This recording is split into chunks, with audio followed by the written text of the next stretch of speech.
គ្រប់ឯកឧត្តមបណ្ឌិតសភាចារអុក្របុលទេសរដ្ឋមន្ត្រីប្រធានក្រុមប្រឹក្សាស្ដារអភិវឌ្ឍវិស័យកសិកម្មនិងជនបទនិងជាប្រធានគណៈកម្មាធិការជាតិជំរុញចលនាភូមិមួយផលិតផលមួយជាទីគោរពសូមគោរពឯកឧត្តម Stephen Mesere ឯកអគ្គរដ្ឋទូតនៃសាធារណរដ្ឋសហព័ន្ធអាល្លឺម៉ង់ប្រចាំកម្ពុជាសូមគោរពលោកស្រី Claire Conan តំណាងទីភ្នាក់ងារអង្គការសហប្រជាជាតិនិងជានាយិកាប្រចាំប្រទេសកម្មវិធីស្បៀងអាហារពិភពលោកសូមគោរពឯកឧត្តមមនុស្សប្រធានកកជនិងភូមិផលិតផលមួយជាទីគោរពសូមគោរពឯកឧត្តមលោកជំទាវរដ្ឋលេខាធិការនិងរដ្ឋលេខាធិការដែលអញ្ជើញពីបណ្ដាក្រសួងស្ថាប័នពាក់ព័ន្ធជាទីគោរពសូមគោរពឯកឧត្តមលោកជំទាវលោកស្រីក្រុមការងារដឹកនាំសម្រាប់សម្រួលវិស័យសន្តិសុខស្បៀងនិងអាហារូបត្ថម្ភរាជធានីខេត្តជាទីគោរពសូមគោរពឯកឧត្តមលោកជំទាវលោកស្រីជាភ្នាក់ជាតិអន្តរជាតិបងប្អូនជាទីគោរពរាប់អានថ្ងៃនេះក្រុមប្រឹក្សាស្ដារអភិវឌ្ឍវិស័យកសិកម្មជនបទសហការជាមួយក្រុមការងារបច្ចេកទេសចម្រុះលើវិស័យសន្តិសុខស្បៀងនិងអាហារូបត្ថម្ភ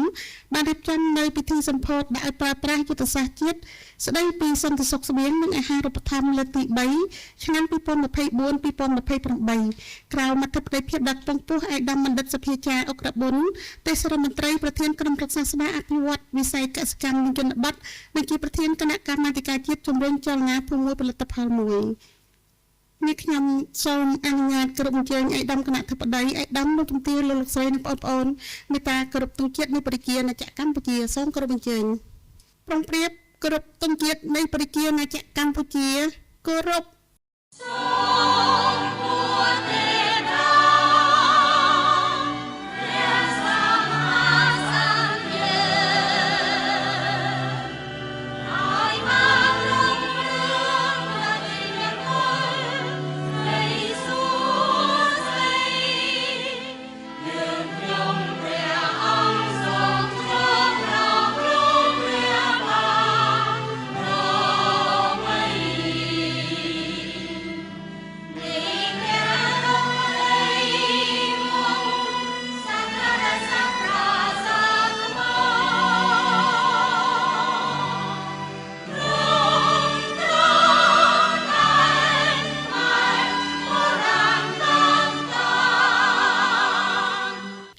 ដើម្បីជាកិច្ចចាប់ផ្ដើមនេះខ្ញុំសូមគោរពអញ្ជើញឯកឧត្តមសុកស៊ីឡូអគ្គលេខាធិការក្រុមប្រឹក្សាស្ដារអភិវឌ្ឍវិស័យកសិកម្មជនបទមានមតិស្វាគមន៍និងធ្វើបទបង្ហាញសង្ខេបពីយុទ្ធសាស្ត្រជាតិសន្តិសុខស្បៀងនិងអាហារូបត្ថម្ភលើកទី3ឆ្នាំ2024-2028សូមគោរពអញ្ជើញ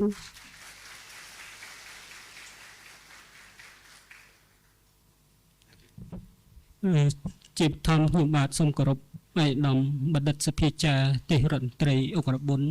ប្រធានក្រុមប្រឹក្សាស្ដារអភិវឌ្ឍវិស័យកសិកម្មនិងជនបទនិងជាប្រធានគណៈកម្មាធិការជាតិជំរុញចលនាភូមិមួយផលិតផលមួយឯកឧត្តម Stephen Mesere ឯកអគ្គរដ្ឋទូតសាធារណរដ្ឋសហព័ន្ធអាល្លឺម៉ង់ប្រចាំកម្ពុជាលោកស្រី Claire Conan តំណាងទីភ្នាក់ងារអង្គការសហប្រជាជាតិនិងជានាយកកម្មវិធីស្បៀងអាហារពិភពលោកប្រចាំកម្ពុជាឯកឧត្តមលោកជំទាវលោកស្រីដែលជាសមាជិកានៃក្រុមការងារបច្ចេកទេសចម្រុះលើវិស័យសន្តិសុខស្បៀងនិងអាហារូបត្ថម្ភឯកឧត្តមលោកជំទាវតំណាងអភិបាលនៃគណៈអភិបាលខេត្តនិងជាប្រធានក្រុមការងារដឹកនាំសម្របសម្រួលវិស័យសន្តិសុខស្បៀងនិងអាហារូបត្ថម្ភរាជធានីខេត្តឯកឧត្តមលោកជំទាវអស់លោកស្រីតំណាងស្ថាប័នពាក់ព័ន្ធដៃគូអភិវឌ្ឍសង្គមស៊ីវិលនិងវិស័យឯកជនបងប្អូនយុវជនទាំងអស់ជាទីមេត្រីថ្ងៃនេះជាទិវា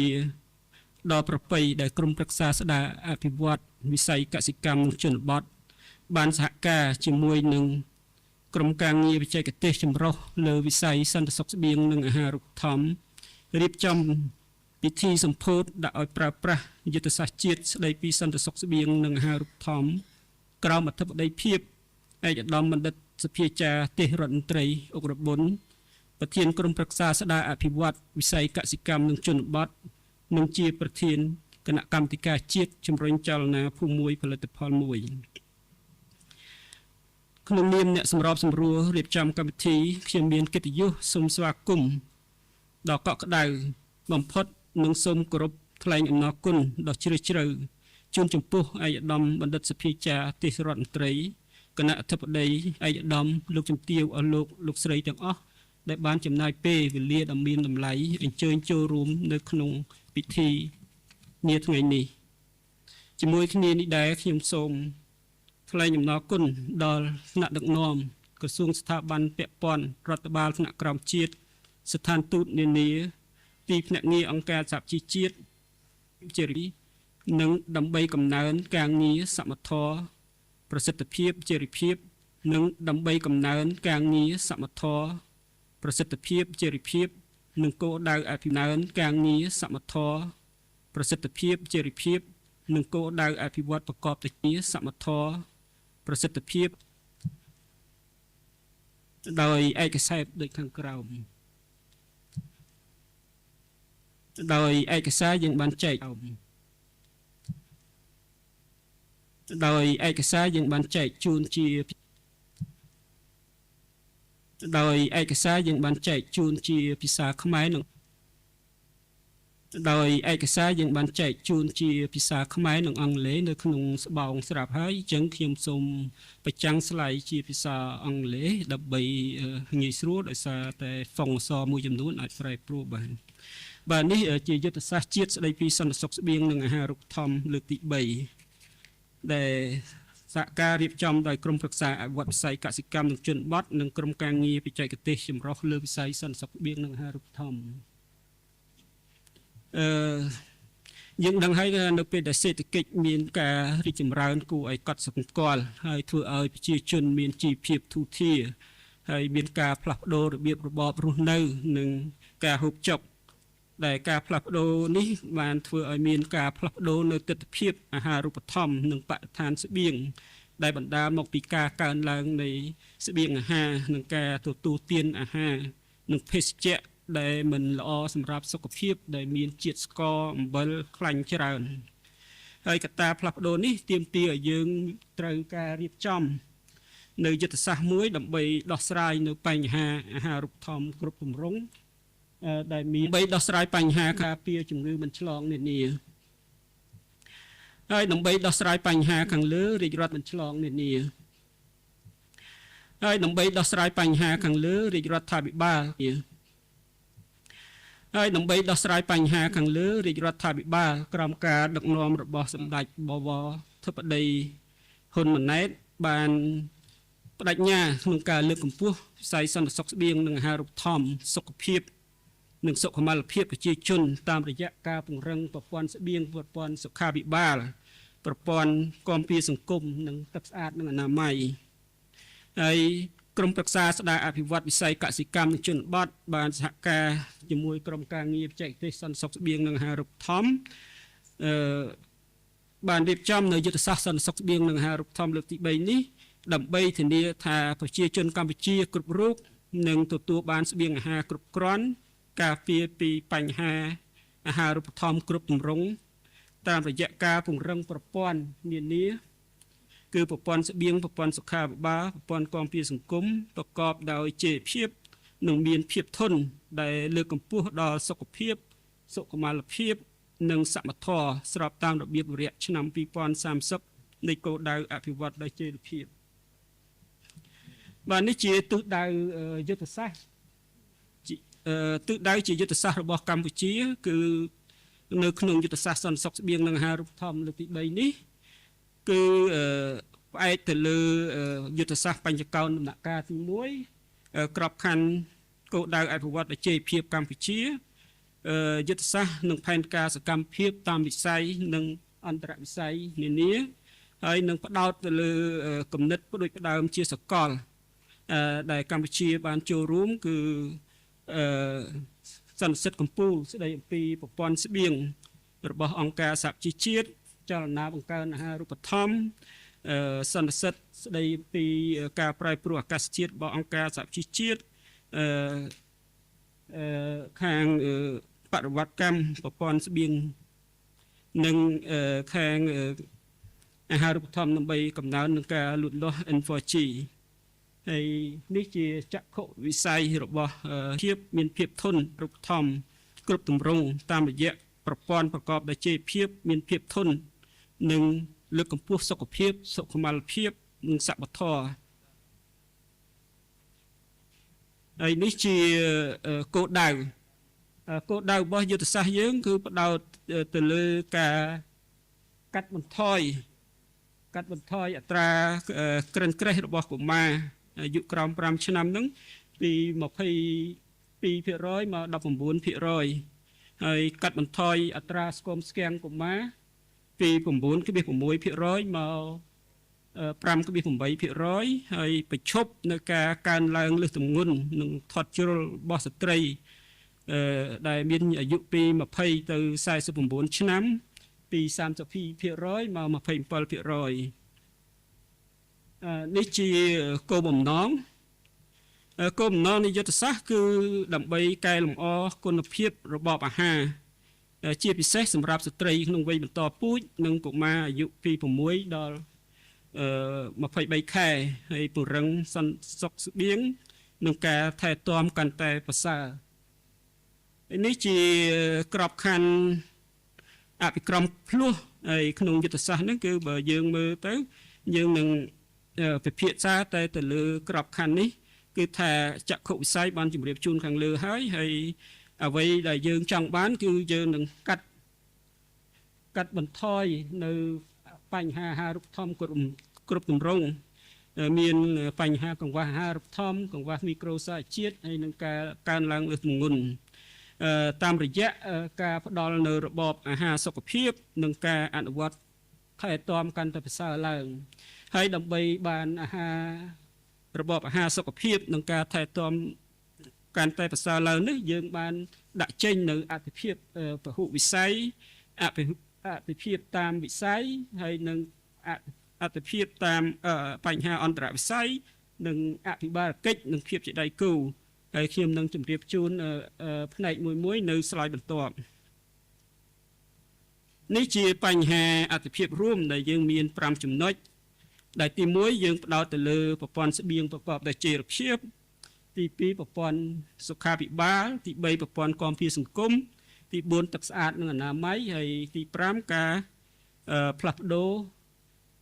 អេយ៉ាបតបាទនេះប្រព័ន្ធស្បៀងប្រកបដោយចីរភាពគឺថាយើងនឹងធានាឲ្យមានរបបអាហារសុខភាពគ្រប់គ្រងដល់ស្ត្រីនិងកុមារក្នុងការទទួលបានរបបអាហារដែលមានសារធាតុចិញ្ចឹមដោយដោះស្រាយនៅបញ្ហាចំណេះដឹងហិរញ្ញវត្ថុនិងឧបសគ្គសង្គមហើយយើងនឹងកែលម្អបរិស្ថានស្បៀងដោយកាត់បន្ថយការឬក៏ទប់ស្កាត់ការផ្សព្វផ្សាយអាហារដែលមិនល្អដល់សុខភាពពង្រឹងដែលមានអាហារូបត្ថម្ភគ្រប់គ្រាន់ហើយនឹងធន់នឹងការប្រែប្រួលអាកាសធាតុហើយចំពោះមួយទៀតគឺយើងនឹងការពារអសន្តិសុខស្បៀងឬការប៉ះពាល់ដោយការប្រែប្រួលអាកាសធាតុតាមរយៈយន្តការលើពេលដែលមានគ្រោះធម្មជាតិគ្រោះរាំងស្ងួតនឹងយើងកាកបាទខំកម្ពុជាឬក៏ក្រមការងារនឹងចោះជួយផ្ដល់នូវស្បៀងអាហារគ្រប់គ្រាន់ទៅដល់អ្នកដែលរងគ្រោះហើយក៏លើកកម្ពស់សមត្ថភាពតាមរយៈការផ្ដល់សិទ្ធិអំណាចដល់ជនដែលងាយរងគ្រោះដើម្បីលើកកម្ពស់ការសម្រេចចិត្តនៅក្នុងប្រព័ន្ធស្បៀងហើយនេះជាប្រព័ន្ធសុខាភិបាលគឺយើងផ្ដោតទៅលើការកែលម្អគុណភាពនិងសមត្ថភាពថែរក្សាសុខភាពបឋមតាមរយៈការពង្រឹងតំបន់គ្រប់ដណ្ដប់សេវាសុខភាពដែលរួមមានទាំងគុណភាពការទទួលបានសេវាសុខាភិបាលនិងការប្រើប្រាស់សេវាសុខាភិបាលទាក់ទងទៅនឹងអាហារូបត្ថម្ភហើយក៏ផ្ដោតទៅលើការពង្រឹងការបង្កើតនិងការអនុវត្តគោលនយោបាយដើម្បីបង្ការជំងឺមិនឆ្លងដែលជាកត្តាហានិភ័យមួយដូចជាការលើសទម្ងន់ការថត់ជ្រុលហើយនឹងការកែលម្អនៅប្រព័ន្ធទិន្នន័យដើម្បីធ្វើការគ្រប់គ្រងសេវាសុខភាពអាហារូបត្ថម្ភនិងតាមដានអំពីវឌ្ឍនភាពនិងសុចនាករអាហារូបត្ថម្ភនេះជាការគាំពារសង្គមដែលគិតគូរអំពី អាហារូបត្ថម្ភគឺយើងនឹងកាត់បន្ថយនៅឧបសគ្គនៃការទទួលបានអាហារូបត្ថម្ភហើយទី2គឺនឹងរៀបចំបញ្ចូលមីក្រូសារជាតិសារជាតិចិញ្ចឹមទៅក្នុងចំណីអាហារដែលការងារនេះគឺ World Food ហើយនឹងក្រសួងផែនការបានរៀបចំចាប់ផ្ដើមធ្វើហើយទី3គឺគាំពៀអាហារូបត្ថម្ភក្នុងពេលមានគ្រោះមហន្តរាយតាមរយៈការផ្ដល់នៅសាច់ប្រាក់និងការគ្រប់គ្រងសេវានានាហើយទី4ការផ្ដល់អាហារសុខភាពនៅតាមសាលារៀនដែលការងារនេះ World Food និងខាងក្រសួងអប់រំយុវជននិងកីឡាបានរៀបចំធ្វើបាទទី3តកតទី4តកតនឹងទឹកស្អាតនិងអនាម័យដែលគិតគូរពីអាហារូបត្ថម្ភគឺនឹងកែសម្រួលការស្រូបយកនៅសារធាតុចិញ្ចឹមដែលធ្វើឲ្យប្រសើរឡើងនៅការបឺតស្រូបសារធាតុចិញ្ចឹមការកាត់បន្ថយនៅជំងឺក្នុងចំណោមស្ត្រីមានផ្ទៃពោះស្ត្រីបំបៅកូនដោយទឹកដោះនិងមនុស្សពេញវ័យតាមរយៈការបង្កើនលទ្ធភាពទទួលបានសេវាផ្គត់ផ្គង់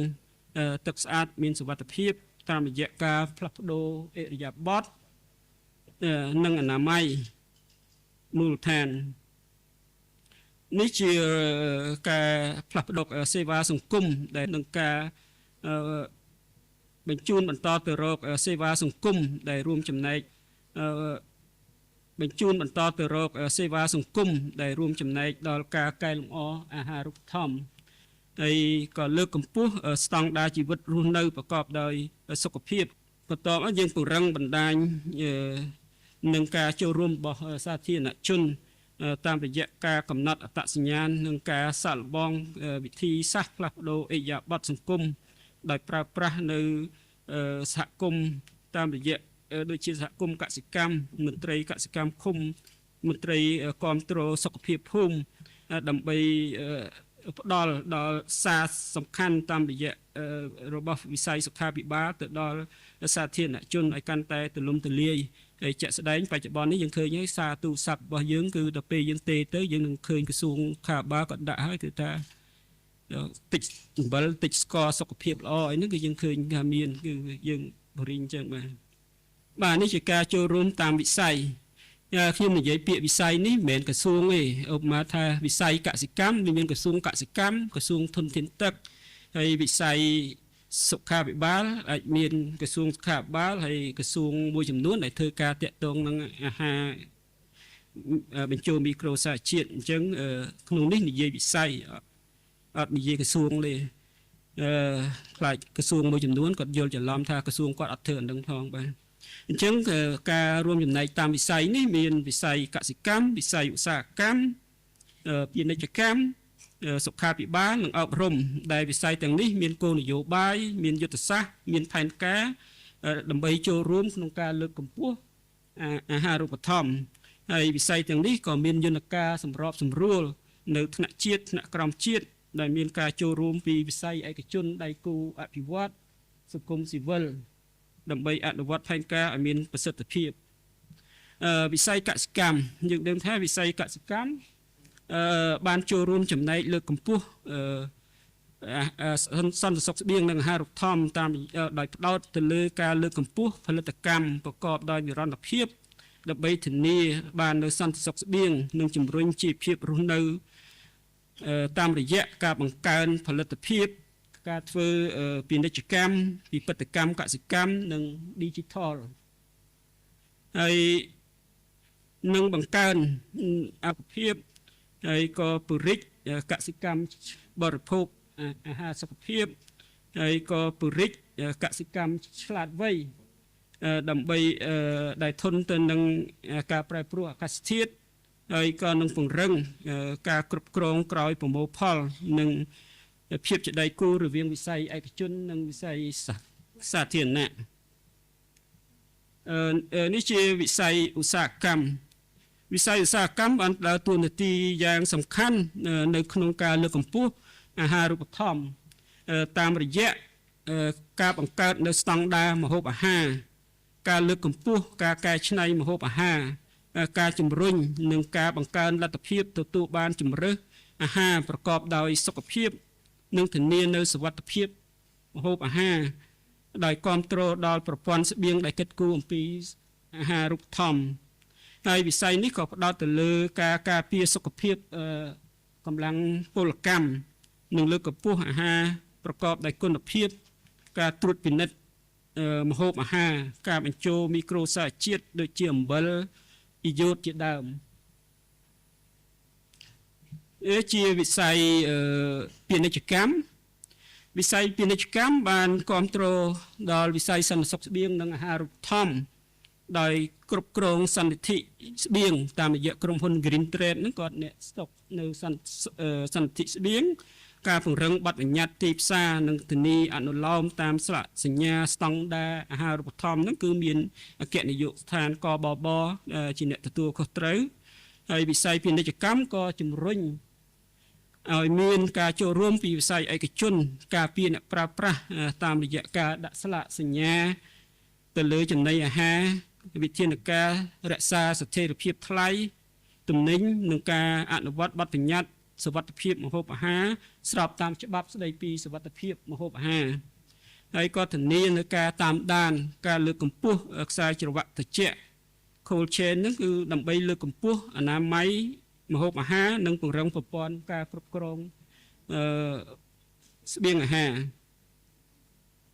នេះជាវិស័យសុខាភិបាលវិស័យសុខាភិបាលក៏បានលើកកម្ពស់អាហារូបត្ថម្ភតាមរយៈការកែលម្អសេវាការលើកកម្ពស់ការបំបៅកូនដោយទឹកដោះម្ដាយការបន្ថែមមីក្រូសារជាតិការតាមដាននិងការលូតលាស់និងការព្យាបាលបញ្ហាកង្វះអាហារូបត្ថម្ភធានាការថែទាំសុខភាពមាតានិងទារកដោយដាក់កម្រិតទៅលើទីផ្សារលើអាហារណាដែលប៉ះពាល់ដល់សុខភាពប្រយុទ្ធប្រឆាំងនឹងជំងឺដែលតាក់ទងទៅនឹងរបបអាហារហើយនឹងបង្កើតនៅស្តង់ដារក្នុងការបញ្ចូលមីក្រូសារជាតិនិងគោលការណ៍ណែនាំស្តីអំពីរបបអាហារនេះជាវិស័យអប់រំរួមចំណែកដល់របបអាហារសុខភាពនិងអាហារូបត្ថម្ភតាមរយៈអនុវត្តកម្មវិធីគាំពារសង្គមដូចជាការផ្ដល់អាហារតាមសាលារៀននិងអាហារូបត្ថម្ភការផ្ដល់ការអប់រំអាហារូបត្ថម្ភទឹកស្អាតនិងអនាម័យសួនបន្លែនៅតាមសាលារៀននិងគំនិតផ្ដួចផ្ដើមសុខភាពនៅក្នុងកម្មវិធីដែលមានការចូលរួមអំពីសហគមន៍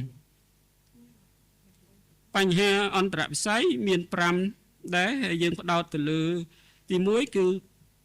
gender និងយុវជនដោយលើកកម្ពស់សមភាព gender និងការចូលរួមរបស់យុវជនទី2ផ្ដោតទៅលើការប្រែប្រួលអាកាសធាតុផ្ដោតទៅលើ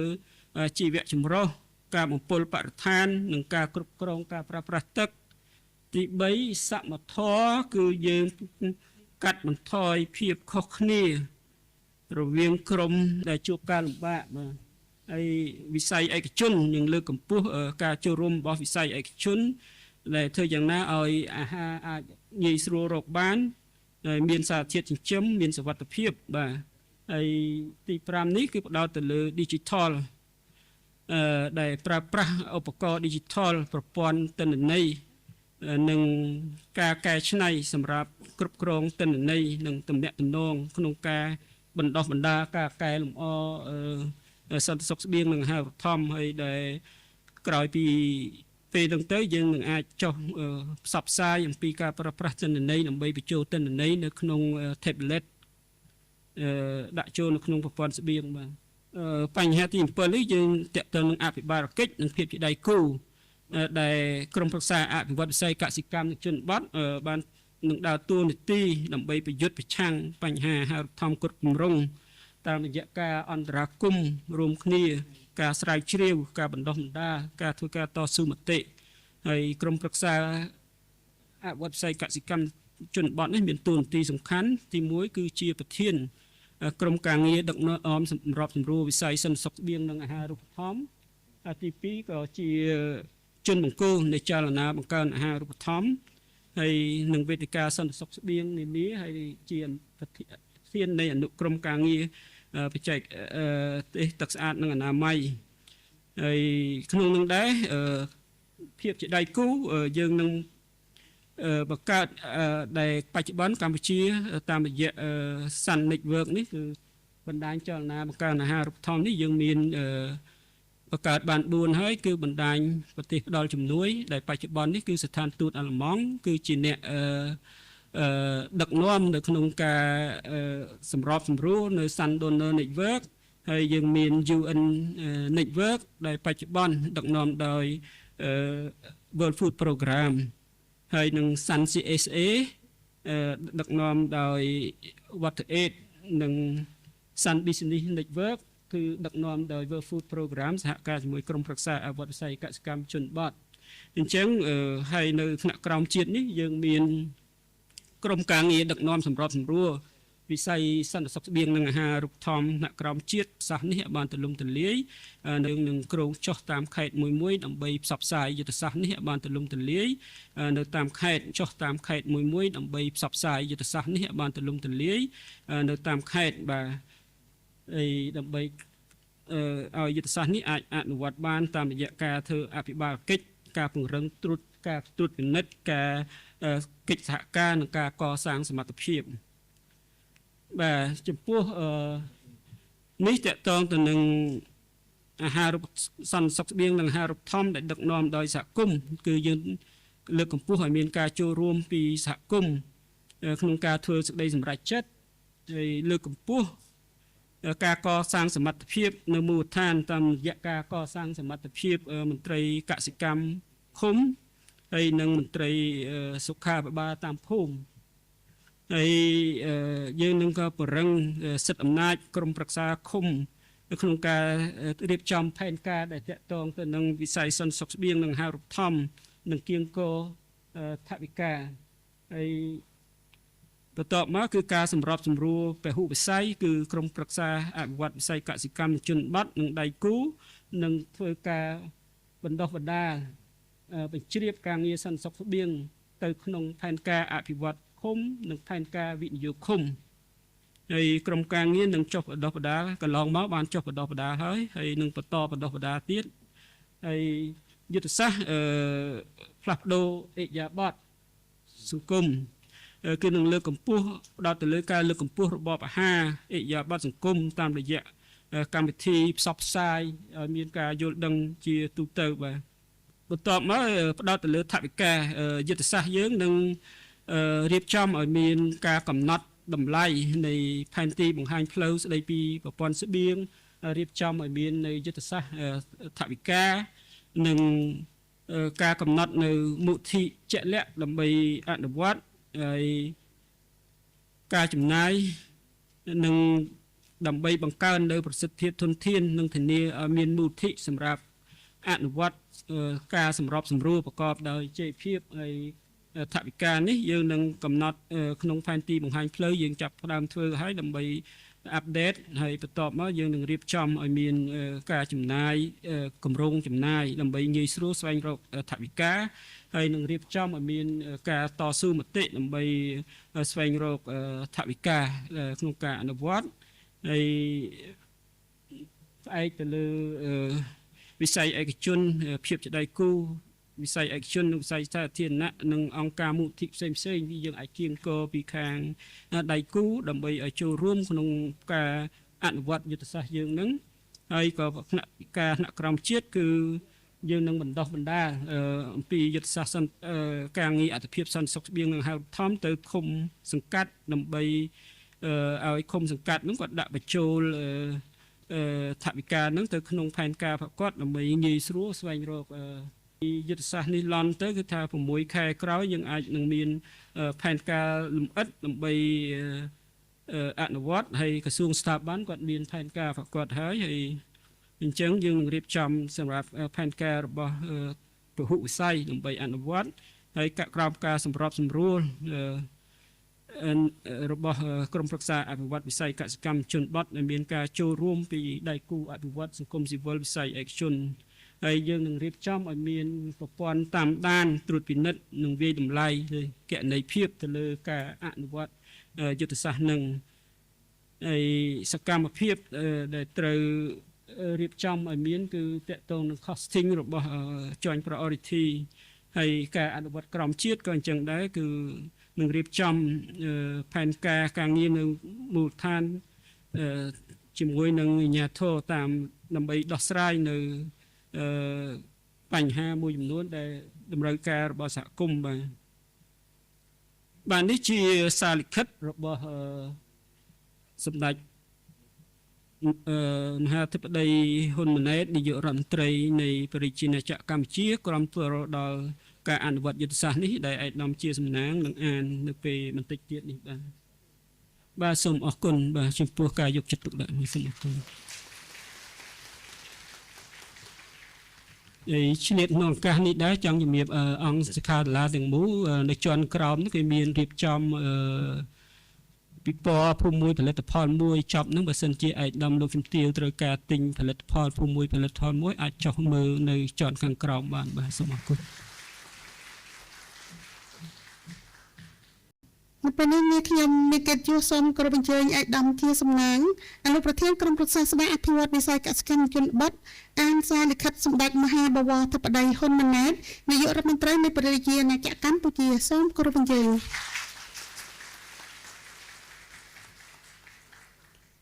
ជាបឋមខ្ញុំបាទសូមសម្ដែងនៅគៀបរកិច្ចដល់ខ្ពង់ខ្ពស់គ្រប់ឯកឧត្តមបណ្ឌិតសភាចារទេសរដ្ឋមន្ត្រីអុករប៊ុនប្រធានក្រុមប្រឹក្សាស្ដារអភិវឌ្ឍវិស័យកសិកម្មជនបទនិងជាប្រធានគណៈកម្មការជាតិជំរុញចលនាភូមិមួយផលិតផលមួយសូមគ្រប់ឯកឧត្តម Ambassador សាធារណរដ្ឋអាល្លឺម៉ង់ប្រចាំនៅប្រទេសកម្ពុជាលោកជំទាវយេនីកាអង្គការ World Food Program ប្រចាំនៅកម្ពុជាឯកឧត្តមលោកជំទាវគណៈធិបតីឯកឧត្តមលោកជំទាវអរលោកស្រី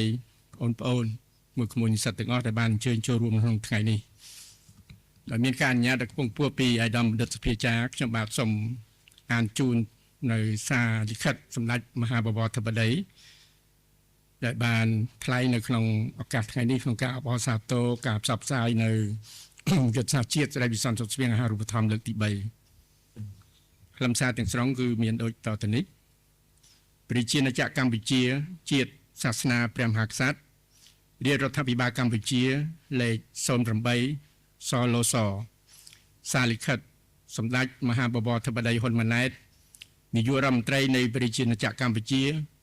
គាំទ្រការអនុវត្តយុទ្ធសាស្ត្រជាតិស្ដីពីសន្តិសុខស្បៀងនិងអាហារូបត្ថម្ភលើកទី3ឆ្នាំ2024-2028ក្នុងរយៈពេលជាង25ឆ្នាំកន្លងមកនេះតាមរយៈគោលនយោបាយឈ្នះឈ្នះរបស់សម្ដេចអគ្គមហាសេនាបតីតេជោហ៊ុនសែនអតីតនាយករដ្ឋមន្ត្រីនៃប្រជាជាតិកម្ពុជានិងបច្ចុប្បន្នជាប្រធានព្រឹទ្ធសភាកម្ពុជាសម្រេចបាននូវសុខសន្តិភាពស្ថិរភាពសណ្ដាប់ធ្នាប់សាធារណៈនិងការអភិវឌ្ឍលើគ្រប់វិស័យក្នុងនោះដោយមានការសម្របសម្រួលពីក្រុមប្រឹក្សាស្ដារអភិវឌ្ឍវិស័យកសិកម្មនិងជនបទវិស័យសន្តិសុខស្បៀងនិងអាហារូបត្ថម្ភមានការរីកចម្រើនគួរជាទីមោទនៈជាក់ស្ដែងពិន្ទុសន្ទុះនៃភាពអត់ឃ្លានសកល Global Hunger Index បានធ្លាក់ចុះពី 41.40 ក្នុងឆ្នាំ 2000 មកត្រឹម 19.90 ក្នុងឆ្នាំ 2023 យោងតាមឯកសារស្តីពីការអង្កេតប្រជាសាស្ត្រនិងសុខភាពកម្ពុជាចាប់ពីឆ្នាំ 2000 ដល់ឆ្នាំ 2021-2022 បានបង្ហាញថាអត្រាប្រេវឡង់នៃភាពក្រីក្រឹនរបស់កុមារអាយុក្រោម 5 ឆ្នាំបានធ្លាក់ចុះពី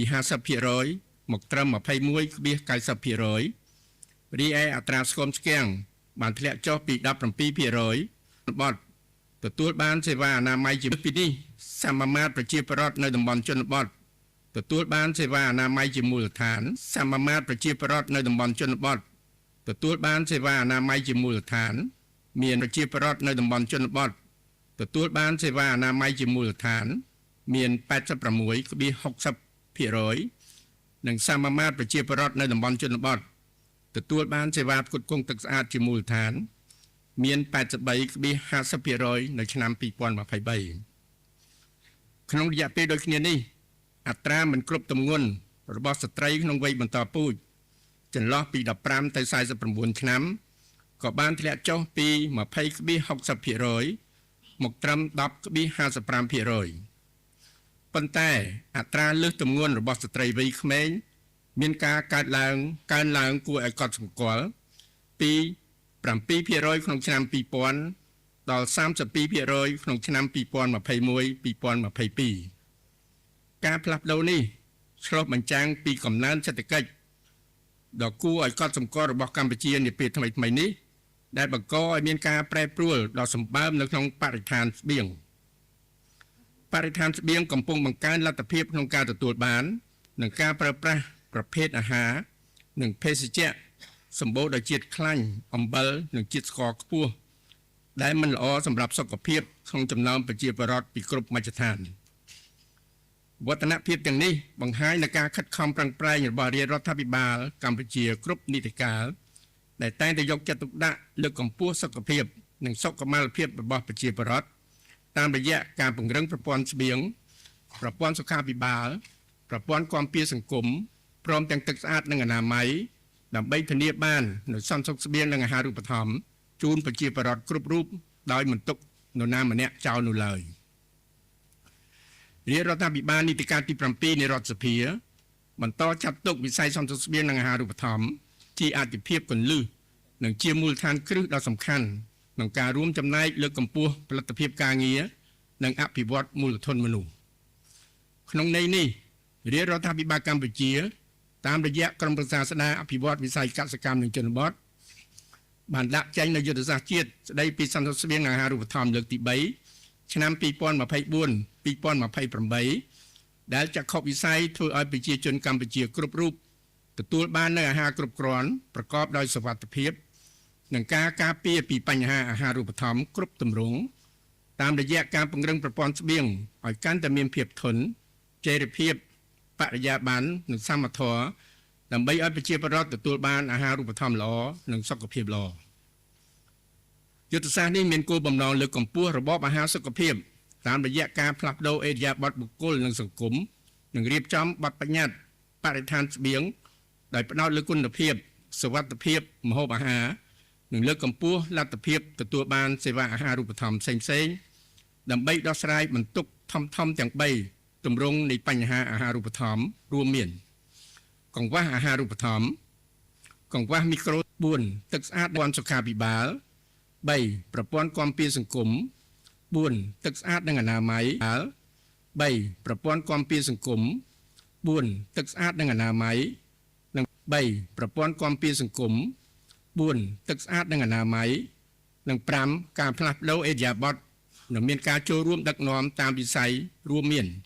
កសិកម្មឧស្សាហកម្មពាណិជ្ជកម្មសុខាភិបាលនិងអប់រំព្រមទាំងបញ្ហាអន្តរវិស័យសំខាន់ៗរួមមាន gender និងយុវជនការប្រែប្រួលអាកាសធាតុសមធម៌ការចូលរួមរបស់វិស័យឯកជននិង digital នីយកម្មអភិបាលកិច្ចនិងភាពជាដៃគូក៏ត្រូវបានដាក់បញ្ចូលក្នុងយុទ្ធសាស្ត្រនេះផងដែរដើម្បីធ្វើឲ្យការអនុវត្តកាន់តែមានភាពទូលំទូលាយនិងប្រកបដោយបរិយាបន្នខ្ញុំសូមកោតសរសើរនិងវាយតម្លៃខ្ពស់ចំពោះក្រុមប្រឹក្សាស្ដារអភិវឌ្ឍវិស័យកសិកម្មនិងជនបទនិងក្រុមការងារបច្ចេកទេសចម្រុះលើវិស័យសន្តិសុខស្បៀងនិងអាហារូបត្ថម្ភក្រុមការដឹកនាំរបស់ឯកឧត្តមបណ្ឌិតសភាចារទេសរដ្ឋមន្ត្រីអុករាប៊ុននិងសូមថ្លែងអំណរគុណដល់គ្រប់ក្រសួងស្ថាប័នដៃគូអភិវឌ្ឍអង្គការសង្គមស៊ីវិលនិងវិស័យឯកជនដែលបានផ្ដល់ការគាំទ្រក្នុងការចូលរួមនិងសហការរៀបចំកសាងយុទ្ធសាស្ត្រជាតិស្ដីពីសន្តិសុខស្បៀងនិងអាហារូបត្ថម្ភលើកទី3ឆ្នាំ2024-2028រហូតដល់ឯកសារដ៏មានតម្លៃនេះបានលេចចេញជារូបរាងឡើងដោយបញ្ស៊ីជាមួយនឹងយុទ្ធសាស្ត្របច្ចុប្បន្នដំណាក់កាលទី1និងស្របតាមកម្មវិធីគោលនយោបាយអធិភាពនានារបស់រាជរដ្ឋាភិបាលការអនុវត្តយុទ្ធសាស្ត្រជាតិស្ដីពីសន្តិសុខស្បៀងនិងអាហារូបត្ថម្ភលើកទី3ឆ្នាំ2024-2028បានជោគជ័យគឺមានសារៈសំខាន់បំផុតដើម្បីសម្រេចបាននូវក្របខ័ណ្ឌគោលដៅអភិវឌ្ឍប្រកបដោយចីរភាពកម្ពុជាឆ្នាំ2016-2030និងជាមូលដ្ឋានគ្រឹះសម្រាប់ការអភិវឌ្ឍមូលធនមនុស្សក្នុងការសម្រេចបាននូវចក្ខុវិស័យកម្ពុជាឆ្នាំ2050ក្នុងន័យនេះខ្ញុំសូមអំពាវនាវដល់គ្រប់ក្រសួងស្ថាប័នរដ្ឋបាលថ្នាក់ក្រោមជាតិដៃគូអភិវឌ្ឍវិស័យឯកជននិងអង្គការសង្គមស៊ីវិលសូមចូលរួមអនុវត្តយុទ្ធសាស្ត្រជាតិស្ដីពីសន្តិសុខស្បៀងនិងអាហារូបត្ថម្ភលើកទី3 ឆ្នាំ2024 2028ឲ្យទទួលបានជោគជ័យជាទីបញ្ចប់ខ្ញុំសង្ឃឹមយ៉ាងមុតមមថាគ្រប់ភាគីពាក់ព័ន្ធទាំងអស់ទាំងក្នុងជួររាជរដ្ឋាភិបាលដៃគូអភិវឌ្ឍអង្គការសង្គមស៊ីវិលនិងវិស័យឯកជនទទួលយកយុទ្ធសាស្ត្រជាតិស្តីពីសន្តិសុខស្បៀងនិងអាហារូបត្ថម្ភលើកទី3ឆ្នាំ2024-2028នេះទៅអនុវត្តឲ្យមានប្រសិទ្ធភាពនិងប្រសិទ្ធផលដើម្បីរួមចំណែកអភិវឌ្ឍប្រទេសកម្ពុជាថ្ងៃអង្គារ13កើតខែផល្គុនឆ្នាំរោងឆស័កពុទ្ធសករាជ2568រាជធានីភ្នំពេញថ្ងៃទី11ខែមីនាឆ្នាំ2025នាយករដ្ឋមន្ត្រីសម្ដេចមហាបវរធិបតីហ៊ុនម៉ាណែតជាទីបញ្ចប់ខ្ញុំបាទសូមគោរពជូនពរអាយដាមរដ្ឋសភាចារទេសរដ្ឋមន្ត្រីអាយដាមគណៈធិបតីលោកជំទាវគណៈធិបតីក៏ដូចជាអស់លោកស្រីទាំងអស់សូមទទួលបានពុទ្ធពរទាំង5ប្រការគឺអាយុវណ្ណៈសុខៈពលៈបដិភិនៈកំបីគ្នាឡើយសូមអរគុណបាទនេះខ្ញុំសូមអញ្ញាតគោរពអញ្ជើញលោកស្រីឃ្លាកូណាន់តំណាងទីភ្នាក់ងារអង្គការសហប្រជាជាតិនិងជានាយិកាប្រចាំប្រទេសកម្មវិធីស្បៀងអាហារពិភពលោកអញ្ជើញមានចំណាប់អារម្មណ៍សូមគោរពអញ្ជើញ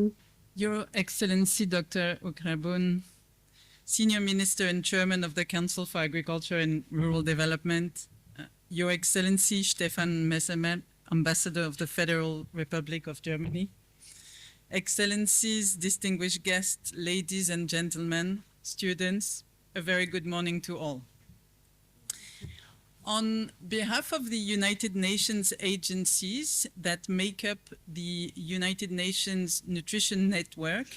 I am honored to join you today for the launch of Cambodia's third national strategy for food security and nutrition. First of all, congratulations to the Royal Government of Cambodia for this ambitious strategy that Excellency Silo described in great detail in his earlier presentation. We particularly appreciate CARD for their leadership in formulating this strategy and commend the Council for continuing to place eliminating all forms of malnutrition at the center of sustainable development and well-being progress of all Cambodians. We also extend our gratitude to all contributors, including representatives from line ministries, the Sun networks, the donor network, the business network, and civil society and youth for your many contributions. We are also proud ourselves to have contributed to the evidence base and the dialogues that underpin the strategy. As was mentioned previously, this third strategy builds on over 2 decades of progress. Progress that has seen child stunting cut in half since 2000, and access to health services, safe water, and social protection growing tremendously, as did food availability. And yet, we still face complex and urgent challenges: climate shocks, rising inequalities, rapid urbanization, and the dual burden of undernutrition and overweight threaten the human capital development, health, and resilience of Cambodia's people. Rapidly changing dietary practices, especially the rising consumption of unhealthy snacks, diseases, and all forms of malnutrition bring. In setting out to address these new challenges and focusing on healthy diets, this third strategy marks a significant milestone. Today, at its launch, we reaffirm our commitment to support Cambodia with technical assistance and capacity strengthening at both national and local levels. Excellencies, ladies and gentlemen, the strategy recognizes that malnutrition cannot be solved by any single intervention or sector alone. Instead, it requires collective efforts and alignment from agriculture, health, commerce, industry, education, as well as governance and inclusion efforts to achieve joint outcomes. And this strategy is a pledge. It's a pledge to multi-sectoral collaboration, reflecting our shared responsibility and understanding that nutrition transcends sectors. What also makes this strategy powerful is its systems approach. Rather than looking at isolated components, it brings a more comprehensive understanding of the challenges and solutions, and integrates also diverse perspectives and expertise.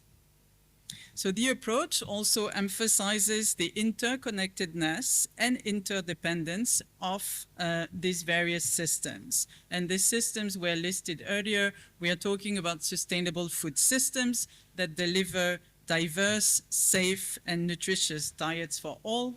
We are talking about resilient health systems that provide essential nutrition services and respond to emerging diet-related diseases.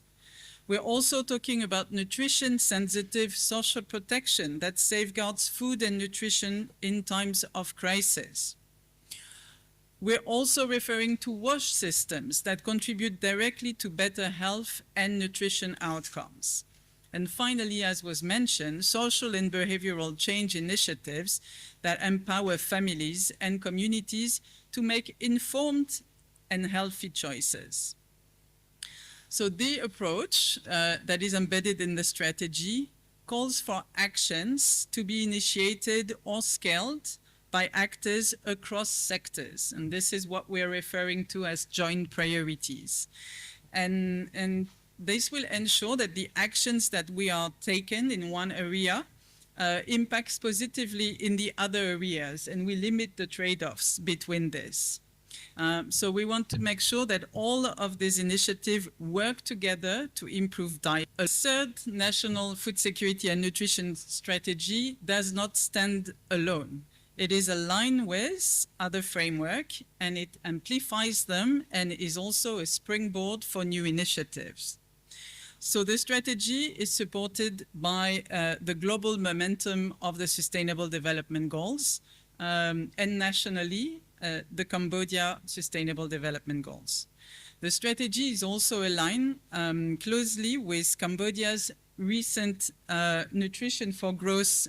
commitments made in Paris recently, which include improving diet quality, expanding school feeding, promoting food fortification, and ensuring accountability for results. This reinforces shared goals and will help propel the strategy forward. While the strategy already aligns with the existing food systems roadmap, which connects agriculture, trade, education, and health in a unified approach to nourish people and protect our planet,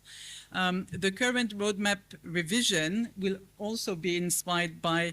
this strategy and will further its goal by calling for transformative changes for resilient food production and healthy diets for all. So together, all of these frameworks illustrate a shared vision that puts people at the heart of the development process. This vision emphasizes investment in preventative measures and recognizes that nutrition is both a fundamental right and a key factor in national prosperity. Excellencies, ladies and gentlemen, as we look forward, we also recognize the need for further investment and innovation in strengthening data systems so that we can have real-time tracking of nutritional outcomes and of financing to achieve these outcomes. We also need further investment and innovation in scaling up proven nutrition interventions and in mainstreaming climate adaptation across food and nutrition programs. Finally, and very importantly, we must deepen inclusion, ensuring that women, youth, indigenous people, and the most vulnerable have a voice and a role in shaping these solutions. These priorities are also essential as we move forward. Excellencies, ladies and gentlemen, the third national strategy for food security and nutrition is a promise. It's a promise that Cambodia's children will grow up healthy, that our communities will remain resilient and that future generations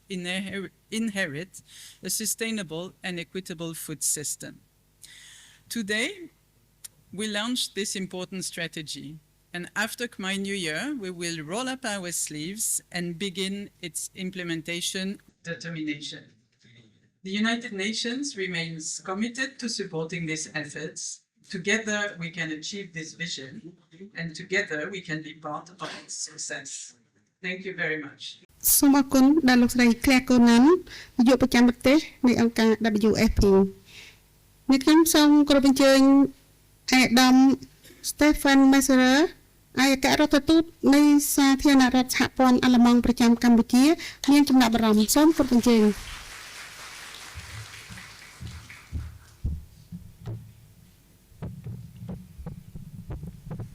Good morning, everybody. His Excellency Dr. Ukrabun, Senior Minister and Chairman of the Council of Agriculture and Rural Development, His Excellency Dr. Chea Samnang, Vice Chairman of the Council of Agriculture and Rural Development, dear Claire Conan, Representative and Country Director for the UN World Food Programme on behalf of the UN agencies, Excellencies, colleagues, respected representatives of the technical working group and ministries, development partners, private sector representatives, civil society representatives, and dear students. It's a great honor and a pleasure for me to join you today in celebrating the launch of Cambodia's third national strategy for food security and nutrition. On behalf of the government of the Federal Republic of Germany, I extend a heartfelt congratulation to the Royal Government of Cambodia, to the Council for Agricultural and Rural Development CARD, and to all of you who contributed to this bold and comprehensive strategy on food and nutrition security. This strategy is much more than just a policy document. It is a mirror of Cambodia's aspirations. It reminds us that the true measure of a nation's development is not only its economic indicators, but the well-being of its children, the health of its women, and the dignity with which every citizen can access nutritious food, clean water, and care. Germany remains deeply committed to supporting systems that strengthen social equity and protect the most vulnerable, especially in times of political, economic, or climatic transformation. In Cambodia, we see a society that is not only rebuilding, but reimagining the future, where growth is not achieved at the expense of equity, and where progress does not mean leaving the poor behind. The third national strategy on food security and nutrition is a powerful example of this vision. The strategy also dares to confront the contradictions of modern success. As incomes rise, so too does the burden of diet-related diseases. As food becomes more available, it's rare to see a country. Cambodia is not alone in this paradox. But it is rare to see a country respond. India is not alone in this paradox. But it is rare to see a country respond so clearly, so collectively, and with such a determination. Let us remember, food is never just about calories. It's about culture, education, equity, and above all, it is about choice. The ability to make healthy choices must not be a privilege for the few, but a right for all. The third national strategy on food security and nutrition moves us toward that reality by weaving together agriculture, health, education, commerce, water and sanitation, and elevating the voices of women, youth, the communities themselves. Germany remains a committed partner to Cambodia in advancing inclusive and sustainable development. We are proud to support initiatives that strengthen local systems, improve resilience, and foster South-South cooperation. This strategy shows that Cambodia is not only learning, but Cambodia is leading. let me close with a simple thought. A healthy nation is a hopeful nation, and hope, when backed by sound strategy and shared responsibility, is an unstoppable force. And now it is time to make it real. Thank you and congratulations to all involved for your dedication to this strategy. The best wishes from my side and the German government for its successful implementation. Thank you.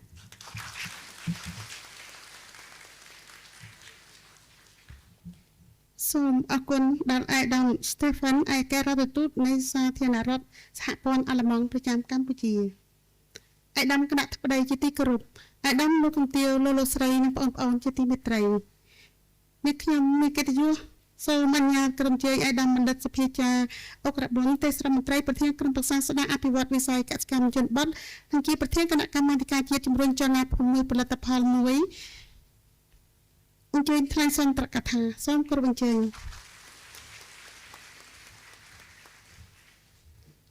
Adam Stefan Messerer ឯករដ្ឋទូតនៃសាធារណរដ្ឋ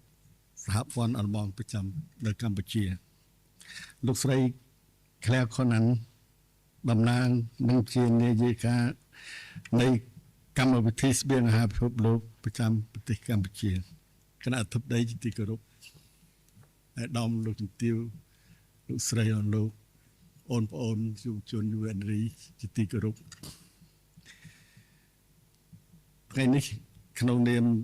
ក្រុមប្រឹក្សាស្ដារអភិវឌ្ឍវិស័យកសិកម្មនិងជនបទខ្ញុំមានកិត្តិយសនិងសេចក្តីរីករាយដែលបានចូលរួមជាមួយនឹងអាដាមលោកជំទាវលោកស្រីនិងភ្ញៀវកិត្តិយសទាំងអស់ក្នុងពិធីសម្ពោធដាក់ឲ្យប្រើប្រាស់ជាផ្លូវការនៃយុទ្ធសាស្ត្រជាតិស្ដីពីសន្តិសុខស្បៀងនិងអាហារូបត្ថម្ភលើកទី3ឆ្នាំ2024-2028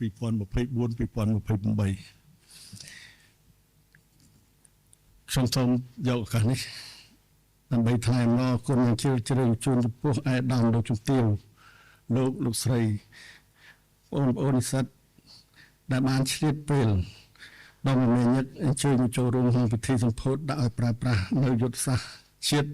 នេះដែលញ៉ាំងឲ្យពិធីនេះប្រព្រឹត្តទៅប្រកបដោយភាពអធិកអធមជាមួយគ្នានេះដែរខ្ញុំសូមសម្ដែងនៃការកោតសរសើរនិងវាយតម្លៃខ្ពស់ចំពោះថ្នាក់ដឹកនាំតំណាងក្រសួងស្ថាប័នពាក់ព័ន្ធរដ្ឋបាលថ្នាក់ក្រោមជាតិឋានទូតសាធារណរដ្ឋអាល្លឺម៉ង់ទីភ្នាក់ងារអង្គការសហប្រជាជាតិនានាដែលមានរួមមានអង្គការ FAO UNICEF WFP WHO អង្គការអន្តរជាតិនានារួមមានអង្គការ GIZ AKI NI IIRR World Fish World Vision Plan International ដែលបានសហការជាមួយក្រុមប្រឹក្សាស្ដារអភិវឌ្ឍវិស័យកសិកម្មនិងជនបទក្នុងការរៀបចំឲ្យបានជាយុទ្ធសាស្ត្រជាតិស្ដីពីសន្តិសុខស្បៀងនិងអាហារូបត្ថម្ភលើកទី3សម្រាប់ឆ្នាំ2024-2028នេះ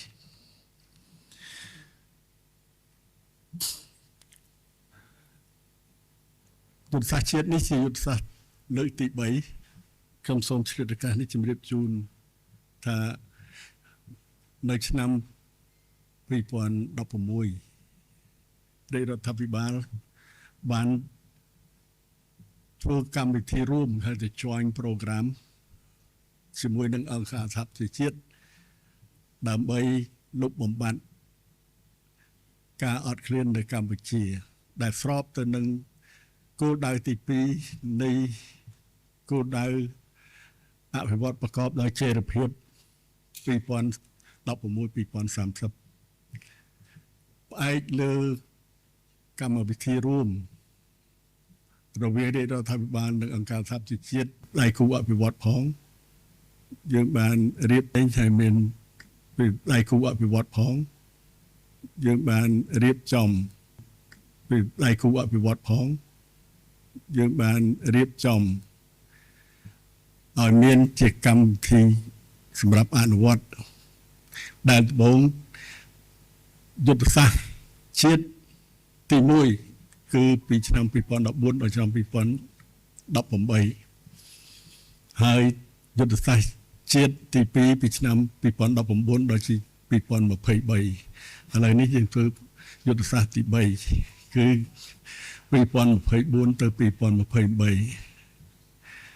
យុទ្ធសាស្ត្រនេះគឺជាយុទ្ធសាស្ត្រដែលអនុវត្តរួមគ្នា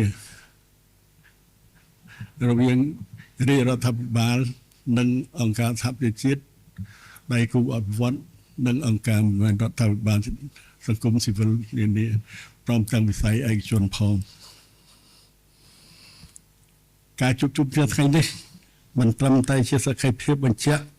នៅការចូលរួមអបអរសាទរការប្រកាសឲ្យប្រើយុទ្ធសាស្ត្រជាតិស្ដីពីសន្តិសុខស្បៀងនិងអាហារូបត្ថម្ភលើកទី3ប៉ុណ្ណោះទេ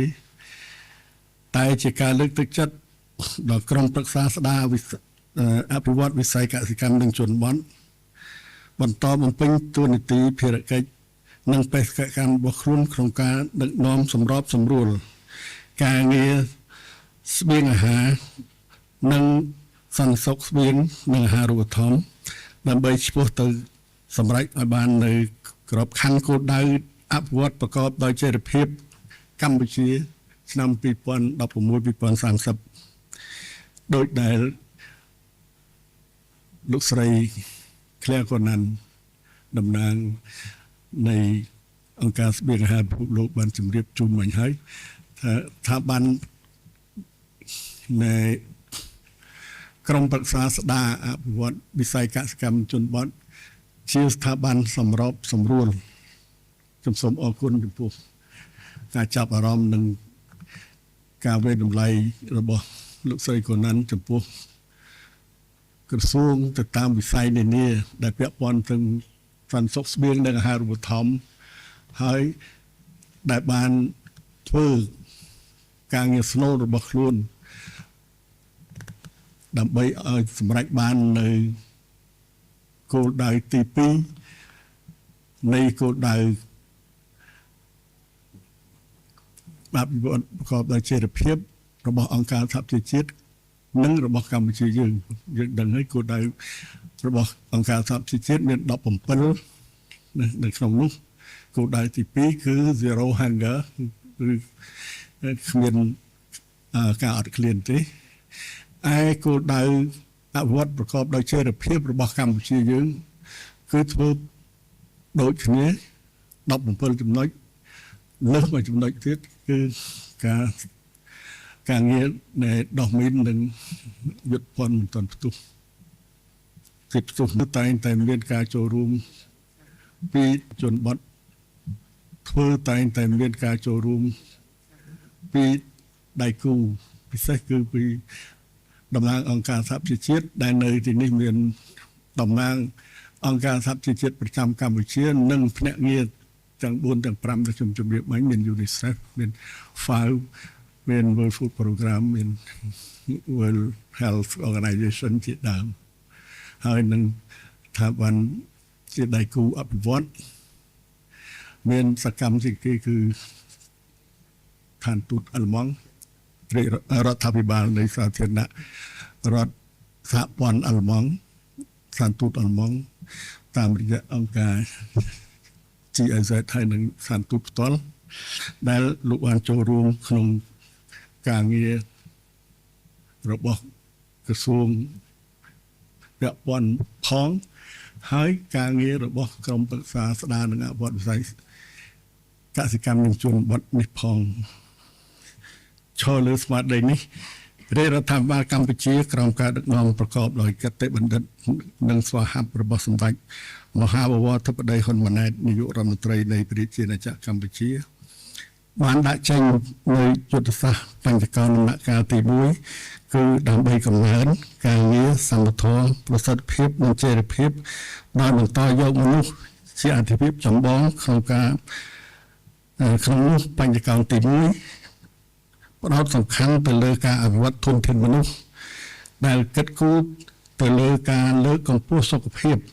និងសុខុមាលភាពប្រជាជននិងការពង្រឹងប្រព័ន្ធសង្គមសង្គមប្រព័ន្ធស្បៀង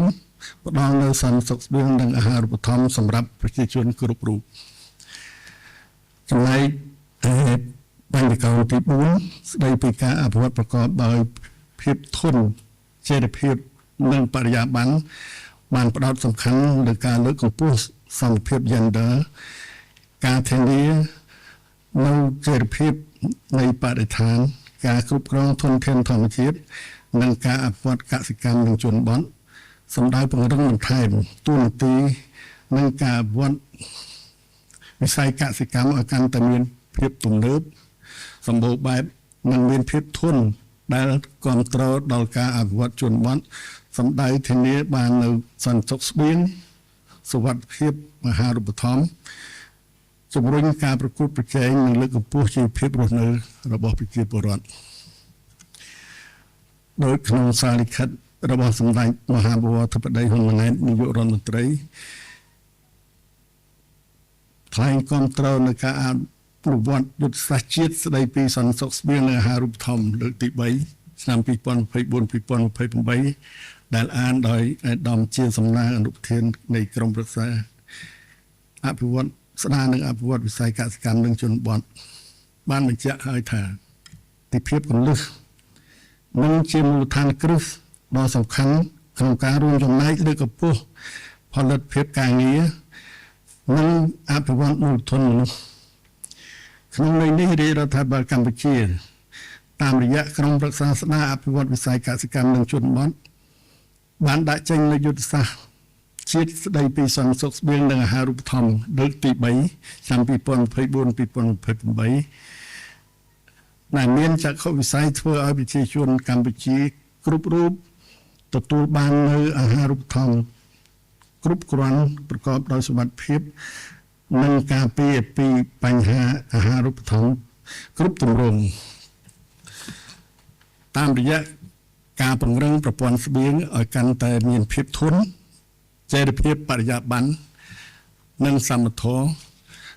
ដើម្បីឲ្យប្រជាពលរដ្ឋទូទៅទទួលបានអាហារូបត្ថម្ភល្អនិងសុខភាពល្អបញ្ហាអាហារូបត្ថម្ភមាន2សំខាន់តែបានសរុបទៅមាន4ផងគឺអង់គ្លេសយើងហៅថា malnutrition ឬបើប្រែថាបញ្ហាអាហារូបត្ថម្ភមាន undernutrition គឺខ្វះអាហារូបត្ថម្ភហើយនឹង overnutrition គឺអាហារូបត្ថម្ភលើសហើយមានមួយទៀតគឺខ្វះនេះ nutrient ខ្វះសារធាតុចិញ្ចឹមសារធាតុចិញ្ចឹមមាន2មាន macro nutrient ហើយនិង micro nutrient micro nutrient បានទៅដល់វីតាមីនផ្សេងៗខ្ញុំនិយាយសាមញ្ញចេះចុះហើយ macro nutrient គឺបានទៅដល់ប្រូតេអ៊ីនបានទៅដល់ជាតិសាច់ជាតិបន្លែទាំងអស់នេះដូច្នេះខ្វះធំគឺលើសនឹងខ្វះតែនៅក្នុងការលើសខ្វះនេះគឺខ្វះណាប្រូតេអ៊ីនដែលជា macro nutrient ណាហើយនឹងខ្វះវីតាមីននានាដែលជា micro nutrient នេះជារួមហើយនៅកន្លងមកជាយន្តការនៃការអនុវត្តគឺអង្គការសហប្រជាជាតិចាត់តាំងយន្តការច្រើនណាស់សម្រាប់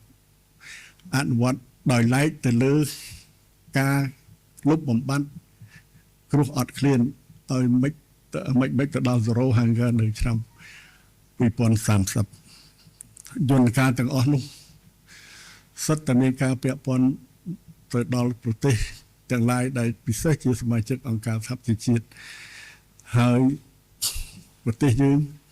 ក៏ពាក់ព័ន្ធច្រើនណាស់ដែរដែលតាមពិតទៅក្រសួងនីមួយៗតាមវិស័យជាអ្នកអនុវត្តក្រសួងកសិកម្មលោកជាអ្នកហើយក្រសួងកសិកម្មលោកជាអ្នក ហើយក្រសួងកសិកម្មលោកជាអ្នកក្រសួងកសិកម្មលោកជាអ្នកទទួលមុខងារស្នូលរបស់លោកគឺជាមុខងារជំរុញផលិតកម្មស្បៀងអាហារមានស្រូវមានអនុផលផ្សេងទៀតអនុវិស័យផ្សេងទៀតដូចជាត្រីជលផលការចិញ្ចឹមសត្វអីហ្នឹងជាស្បៀងអាហារហ្នឹងខ្ញុំឧទាហរណ៍ទៅនោះឯក្រសួងនៃបរិស្ថានអីទូកិច្ចការនារីអីគឺជាអ្នកគ្រប់គ្រងក្នុងការជំរុញឲ្យកិច្ចការកាត់បន្ថយរហូតដល់បញ្ចប់ភាពអត់ឃ្លាននៅឆ្នាំ2030តំណាងឲ្យប្រទេសកម្ពុជាយើងទៅលើឆាកអន្តរជាតិគឺក្រមប្រឹក្សាស្ដារអវត្តវិស័យកសិកម្មនិងជនបទដែលតាមទួនាទីក្រមប្រជាក្រិតគឺថាជាស្ថាប័ននៃសម្របសម្រួលដូចជានៃសម្របសម្រួលអំពីការងារផ្សេងពាក់ព័ន្ធទៅនឹងអាហារូបត្ថម្ភពាក់ព័ន្ធទៅនឹងសន្តិសុខស្បៀងនេះហើយយកទៅបង្ហាញនៅអន្តរជាតិថាកម្ពុជាអនុវត្តវិស័យនឹងអនុវត្តគោលដៅនឹងបានប៉ុណ្ណានេះដូច្នេះក្រុមប្រឹក្សាទៅសុំដកស្រង់អំពីលទ្ធផលអំពីការងារដែលក្រសួងផ្សេងពាក់ព័ន្ធនឹងបញ្ហាអាហារូបត្ថម្ភនេះយកមកបូកសរុបហើយរាយការណ៍ជូនអង្គការសហប្រជាជាតិតួលេខទាំងឡាយដែលយើងខ្ញុំប្រើនៅក្នុងនេះគឺជាតួលេខរបស់ស្ថាប័នឬរបស់ក្រសួងដែលអនុវត្តផ្ទាល់លោកមានដែលមុខងារផ្ទាល់មុខងារស្នូលរបស់លោកខ្ញុំនេះគ្រាន់តែជាប្រមូលមកឲ្យបង្ហាញទៅអង្គការសហប្រជាជាតិថារដ្ឋាភិបាលបានធ្វើប៉ុណ្ណឹងហើយបានហើយប្រងធ្វើមិនទៀតដូចគ្នានៅពេលនេះក៏ដោយគឺយើងបានធ្វើអនុវត្តចប់នៅយុទ្ធសាស្ត្រជាតិលើកទី2ឆ្នាំ2019-2023យើងបានរាយការណ៍ជូនទៅអង្គការសហប្រជាជាតិហើយដៃគូអភិវឌ្ឍក៏លោកជ្រាបដែរទាំងអស់គ្នាបានដឹងអំពីលទ្ធផលនោះហើយមានការចូលរួមចំណែកក្នុងការតម្រង់ទិសក្នុងការផ្ដល់នៅភាពចូលច្រើនសម្រាប់ឲ្យការអនុវត្តមុនទៅជាការចងក្រងយុទ្ធសាស្ត្រជាតិចំនួនលើកទី3ទេហើយដូចជាលោកស្រីខែខណានបានជម្រាបហើយមួយដើម្បីទៅជម្រាបតាមដានការអនុវត្តរបស់ក្រសួងទៅជម្រាបតាមដានការអនុវត្តរបស់ក្រសួងសុខភាពតាមដានការអនុវត្តរបស់ក្រសួងសុខាភិបាលតាមដានការអនុវត្តរបស់ក្រសួងសុខាភិបាលឧទាហរណ៍ក្រសួងកសិកម្មក្រសួងបរិស្ថានជាដើមដើម្បីក្រងជារបាយការណ៍សម្រាប់ទៅចូលរួមក្នុងវេទិកាអន្តរជាតិនានានេះអាដាមសុកស៊ីឡូអគ្គលេខាធិការនៃក្រុមប្រឹក្សាស្ដារអវត្តវិស័យកសិកម្មនិងជនបទក៏បានធ្វើបទបង្ហាញសង្ខេបអំពីយុទ្ធសាស្ត្រនេះដោយបញ្ជាក់ពីសារៈសំខាន់នៃការធ្វើសមាហរណកម្មកម្ពុជាចូលទៅក្នុងយន្តការក្នុងតំបន់និងពិភពលោកតាមរយៈការចូលរួមអនុវត្តគំនិតដូចដើមនានាដូចជាសន្និសីទកម្ពុជាស្ដីពីស្បៀងរបស់អង្គការសហប្រជាជាតិចង់ណាបង្កើនអាហារូបត្ថម្ភពិភពលោកសន្និសីទកម្ពុជាស្ដីពីអាហារូបត្ថម្ភសម្រាប់ការលូតលាស់និងកំណើនសម្ព័ន្ធជើងឯកបដិវត្តកម្មស្បៀងប្រព័ន្ធស្បៀងនិងសន្និសីទបណ្ដាភាគីនៃក្របខ័ណ្ឌអនុសញ្ញាអង្គការសហប្រជាជាតិស្ដីពីការប្រែប្រួលអាកាសធាតុដូចខ្ញុំជម្រាបមិញហើយគឺមានយន្តការជាច្រើនរបស់អង្គការសហប្រជាជាតិដែលចងក្រងទៅជា ក្រុមមួយយន្តការមួយទៅសម្រាប់អនុវត្តគោលដៅហ្នឹងសម្រាប់ធ្វើឲ្យបាននៅគ្រោះអត់ឃ្លាននៅឆ្នាំ2030ហ្នឹងណាមានដូចជាសន្និសីទកម្ពុជាស្ដីពីប្រព័ន្ធស្បៀងរបស់អង្គការសហប្រជាជាតិមានដូចជាយន្តការចលនាបង្កើនអាហារូបត្ថម្ភពិភពលោកសន្និសីទកម្ពុជាស្ដីពីអាហារូបត្ថម្ភសម្រាប់ការលូតលាស់និងកំណើនសម្ព័ន្ធជើងឯកបរិវត្តកម្មប្រព័ន្ធស្បៀងនិងសន្និសីទផ្សេងៗទៀតជាច្រើនជាក់ស្ដែងកាលពីថ្ងៃ26ដល់ថ្ងៃទី28ខែមិថុនាកាលពីថ្ងៃ26ដល់ថ្ងៃទី28ខែមីនាឆ្នាំ2025ដែលមានការចាត់តាំងពីរាជរដ្ឋាភិបាលខ្ញុំបានដឹកនាំគណៈប្រតិភូកម្ពុជាទៅចូលរួមក្នុងសន្និសីទកម្ពុជាស្ដីពីអាហារូបត្ថម្ភដើម្បីការលូតលាស់និងកំណើនគឺ Nutrition for Growth Summit នៅទីក្រុងប៉ារីប្រទេសបារាំងនឹងបានគ្រប់គ្រងដល់ការបដិញ្ញាចិត្តជាសកលដោយផ្ដោតលើអាហារូបត្ថម្ភដែលដឹកនាំដោយរាជរដ្ឋាភិបាលនៃចក្រភពអង់គ្លេស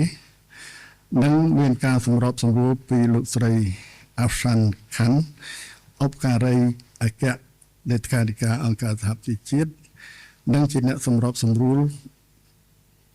ខាងយន្តការចលនាបង្កើនអាហារូបត្ថម្ភពិភពលោកក្នុងសន្និសីទកម្ពុជានេះបានបញ្ជាក់ជាថ្មីអំពីការបដិញ្ញាចិត្តរបស់នៅក្នុងក្របខ័ណ្ឌកណន័យភាពអាហារូបត្ថម្ភកិច្ចនៅក្នុងក្របខ័ណ្ឌកណន័យភាពអាហារូបត្ថម្ភនៅក្នុងក្របខ័ណ្ឌកណន័យភាពអាហារូបត្ថម្ភដែលក្នុងនោះកម្ពុជាមានការបដិញ្ញាចិត្តចំនួន10ដោយផ្ដោតសំខាន់លើការលុបបំបាត់បញ្ហាអាហារូបត្ថម្ភគ្រប់ទម្រង់មានទី1គឺកាត់បន្ថយភាពក្រេះក្រិនរបស់កុមារដែលវាដែលហៅថា restrictive និងខ្វះវីតាមីន D ភាពស្គាំងស្គមណាទី2គឺកាត់បន្ថយភាពស្គាំងស្គមទី3កង្វះមីក្រូសារជាតិទី4លើកកម្ពស់ទី5លើកកម្ពស់សុវត្ថិភាពស្បៀងអាហារជាដើមណាគឺយើងបានធ្វើយើងហៅថា commitment សម្រាប់ការបដិញ្ញាឲ្យអង្គការសហប្រជាជាតិនិងអន្តរជាតិទទួលស្គាល់ថាយើងបដិញ្ញាថានឹងធ្វើការងារ10នឹងឲ្យបានតាមគោលដៅហើយនៅក្នុងនោះគោលដៅសំខាន់ដែលយើងដកស្រង់យកទៅធ្វើ commitment ហ្នឹងគឺនៅក្នុងយុទ្ធអតិភិបរួមដែល join priority 5មិញដែលលោកអាដាមសុកស៊ីឡូលើកមកនិយាយហ្នឹងពីរឿងហ្នឹងយើងមានចែងនៅក្នុង NS3 របស់យើងហើយនៅក្នុងយុទ្ធសាស្ត្រជាតិទី3របស់យើងហើយយើងគ្រាន់តែទៅជម្រាបគេថាយើងនឹងបដិញ្ញាថានឹងធ្វើណា10ចំណុចខ្ញុំមិនរៀបរាប់ខ្លះទេគឺទី1កាត់បន្ថយការក្រេះក្រិនទី2កាត់បន្ថយភាពស្គាំងស្គមរបស់កុមារណាទី3គឺធានាឲ្យមានស្បៀងហើយនឹងមានតម្លៃអាចទទួលស្បៀងបានអីចឹងយើងបានដាក់ទៅក្នុងសន្និសីទកម្ពុជានោះហើយគឺក៏ដកត្រង់កត់ត្រាទុកដល់សន្និសីទមួយទៀតឬក៏ពេលធ្វើការត្រួតពិនិត្យបញ្ហាអាហារូបត្ថម្ភឬបញ្ហាកាត់បន្ថយការអត់ឃ្លាននឹងយើងត្រូវ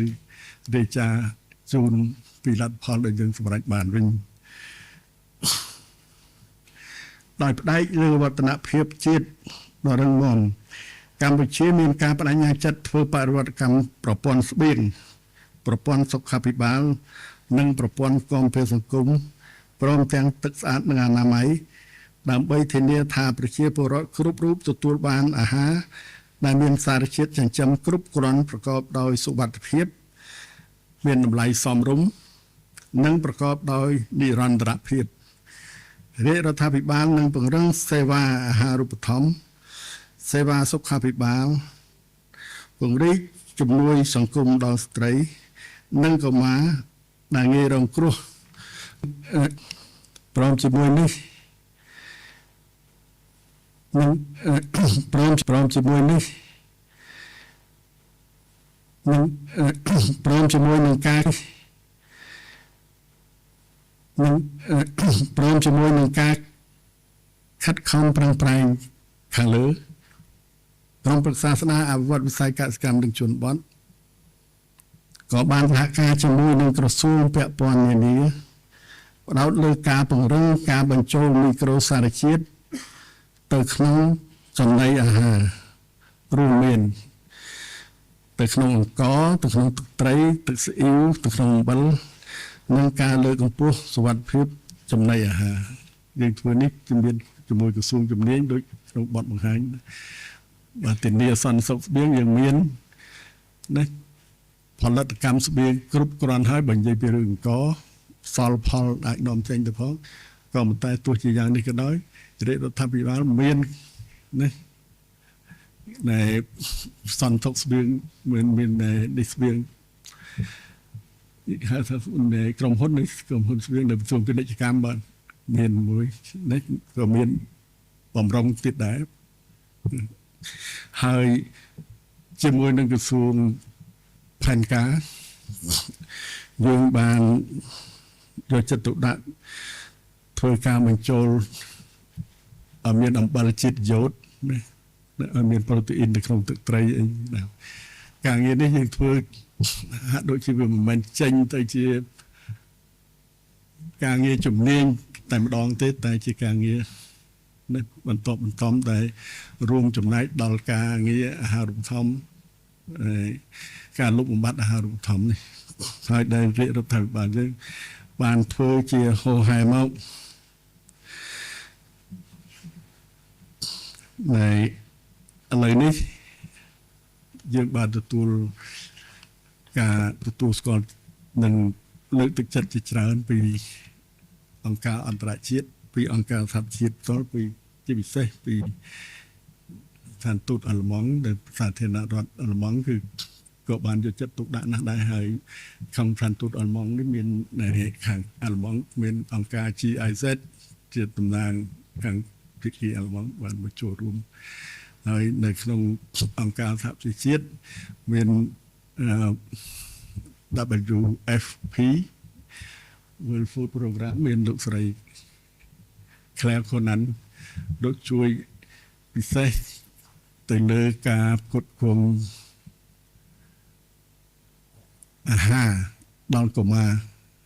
នៅមានគេហៅថា school meal ព្រលឹមឡើងឲ្យកុមារទៅទទួលហូបបាយនៅរួមនៅក្នុងសាលារៀនមួយហើយជាអាយដមលោកទីលោកស្រីអស់លោកធ្លាប់ជួបខ្លះដែរគឺកម្មវិធីនេះជាកម្មវិធីដែលរួមចំណែកក្នុងការលុបបំបាត់ផ្គត់ផ្គង់ជារបបអាហារឲ្យមានកម្មវិធីនេះឡើងដើម្បីផ្គត់ផ្គង់ជារបបអាហារពេលព្រឹកកម្មវិធីនេះឡើងដើម្បីផ្គត់ផ្គង់ជារបបអាហារពេលព្រឹករបស់កុមារឡើងដើម្បីផ្គត់ផ្គង់ជារបបអាហារពេលព្រឹករបស់កុមារនៅតាមសាលារៀននេះគឺពេលកម្មវិធីនឹងចប់គឺរាជរដ្ឋាភិបាលយកកម្មវិធីនេះមកបន្តហើយដល់សប្តាហ៍នេះក្រសួងអប់រំជាអ្នកបន្តធ្វើកម្មវិធីនេះកាន់តែពង្រីកឲ្យបានច្រើនសាលារៀនជាពិសេសនៅតាមសាលារៀនដែលនៅក្នុងទីជនបទដោយយកផលិតផលជាដំណាំជានៃម្ហូបអាហារដែលផលិតនៅក្នុងមូលដ្ឋានផ្ទាល់ហ្នឹងយកមកធ្វើជាកម្មវិធីនៃអាហារសម្រាប់កុមារអាហារនៅពេលព្រឹកអាហារពេលព្រឹករបស់កុមារ មិននឹងបញ្ចប់ដើម្បីឲ្យការអនុវត្តយុទ្ធសាស្ត្រជាតិស្ដីពីសន្តិសុខស្បៀងនិងអាហារូបត្ថម្ភលើកទី3ឆ្នាំ2024-2028មានប្រសិទ្ធភាពនិងប្រសិទ្ធផលខ្ពស់សូមជូននៅអនុសាសន៍មួយចំនួនដូចខាងក្រោមនេះទីមួយគឺអគ្គលេខាធិការឋានក្រមប្រឹក្សាស្ដារអវត្តវិស័យកសិកម្មនិងជនបទត្រូវបន្តសហការជាមួយក្រសួងស្ថាប័ននិងអង្គការដៃគូអភិវឌ្ឍធ្វើការចុះផ្សព្វផ្សាយយុទ្ធសាស្ត្រជាតិស្ដីពីសន្តិសុខស្បៀងនិងអាហារូបត្ថម្ភលើកទី3ឆ្នាំ2024-2028ទៅក្រសួងពាក់ព័ន្ធដល់រដ្ឋបាលថ្នាក់ក្រោមជាតិដើម្បីបង្កើនការយល់ដឹងនិងចូលរួមក្នុងការអនុវត្តយុទ្ធសាស្ត្រនេះឲ្យបានទូលំទូលាយសូមជម្រាបថានៅក្នុងនេះក្រុមប្រឹក្សាស្ដារអភិវឌ្ឍវិស័យកសិកម្មនិងជនបទគឺជាក្រុមប្រឹក្សានៅក្នុងក្រុមប្រឹក្សារចនាសម្ព័ន្ធចាត់តាំងមានប្រធានអនុប្រធានហើយនឹងមានសមាជិកដូច្នេះសមាជិកគឺភាគច្រើនជាតំណាងជាថ្នាក់ដឹកនាំតំណាងក្រសួងមួយដូច្នេះហើយនេះគឺក្រសួងមួយដែលជាសមាជិករបស់ក្រុមប្រឹក្សានឹងជួយឧបត្ថម្ភក្នុងការយកទៅអនុវត្តដូចមិញនេះខ្ញុំជម្រាបឲ្យថាគ្រាន់តែជួយជំរុញការអនុវត្តហើយជួយក្តាប់អំពីតាមដាននៃការអនុវត្តនឹងតើបានដល់ណាហើយនឹងជួយផ្ដល់យោបល់ឲ្យយើងខ្ញុំនេះវិញផងនេះខ្ញុំប្រហែលជានឹងមានយន្តការធ្វើ M&E ខ្លះទៀតដើម្បីយើងងាយស្រួលក្នុងការទទួលបាននៅព័ត៌មាននេះគ្នាទៅវិញទៅមកទី2គឺអគ្គលេខាធិការក្រមប្រឹក្សាស្ដារអភិវឌ្ឍវិស័យកសិកម្មនិងជនបទតម្លៃការអនុវត្តនិងតាមដានត្រួតពិនិត្យនិងវាតម្លៃការអនុវត្តនិងរាយការណ៍ពិនិត្យនិងវាតម្លៃការអនុវត្តនិងរាយការណ៍ពីវឌ្ឍនភាពនិងវាតម្លៃការអនុវត្តនិងរាយការណ៍ពីវឌ្ឍនភាពនៃការអនុវត្តយុទ្ធសាស្ត្រនេះជូនរាជរដ្ឋាភិបាលនៅក្នុងក្រុមប្រឹក្សាផ្ទាល់យើងមានយន្តការមួយសម្រាប់អនុវត្តហើយយន្តការនោះគឺយើងហៅថាក្រុមការងារបច្ចេកទេស Technical Working Group នៅក្នុងចំណុះឲ្យក្រុមប្រឹក្សានេះហើយខ្ញុំសូមឲ្យ Technical Working Group នេះប្រជុំឲ្យបានទៀងទាត់តាមគោលការណ៍កំណត់របស់ខ្លួនតែប៉ុណ្្នឹងទេដើម្បីតាមដានត្រួតពិនិត្យមើលការអនុវត្តទី3អគ្គលេខាធិការក្រុមប្រឹក្សាស្ដារអភិវឌ្ឍវិស័យកសិកម្មនិងជនបទត្រូវបន្តសហការជាមួយភាគីពាក់ព័ន្ធនិងគៀកររកជំនួយដើម្បីកសាងឯកសារកិត្តិយសនានាឆ្លើយតបទៅនឹងការអនុវត្តយុទ្ធសាស្ត្រជាតិស្ដីពីសន្តិសុខស្បៀងនិងអាហារូបត្ថម្ភលើកទី3នេះទី4សូមបណ្ដាក្រសួងស្ថាប័នអង្គការដៃគូអភិវឌ្ឍអ្នកស្រាវជ្រាវសង្គមស៊ីវិលនិងវិស័យឯកជនមេត្តាបន្តចូលរួមគ្រប់គ្រងទាំងបច្ចេកទេសទាំងថវិកាដល់ក្រុមប្រឹក្សាស្ដារនិងអភិវឌ្ឍវិស័យកសិកម្មនិងជនបទដើម្បីអនុវត្តយុទ្ធសាស្ត្រលើកទី3នេះឲ្យទទួលបានជោគជ័យជាទីបញ្ចប់ក្នុងឱកាសបញ្ចូលឆ្នាំថ្មីប្រពៃណីជាតិខ្មែរដែលនឹងឈានមកដល់ក្នុងពេលខាងមុខនេះខ្ញុំសូមប្រសិទ្ធពរជូនអាយដាមលោកជំទាវលោកស្រីបងប្អូននិស្សិតទាំងអស់សូមទទួលបាននៅពុទ្ធពរទាំង4ប្រការគឺអាយុវណ្ណៈសុខៈពលៈកុំបីឃ្លីងឃ្លាតឡើយ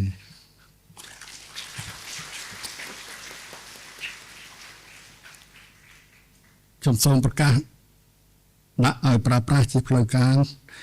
នៅយុទ្ធសាស្ត្រជាតិស្ដីពីសន្តិសុខស្បៀងនិងអាហារូបត្ថម្ភលើកទី3សម្រាប់ឆ្នាំ2024-2023ចាប់ពីពេលនេះតទៅ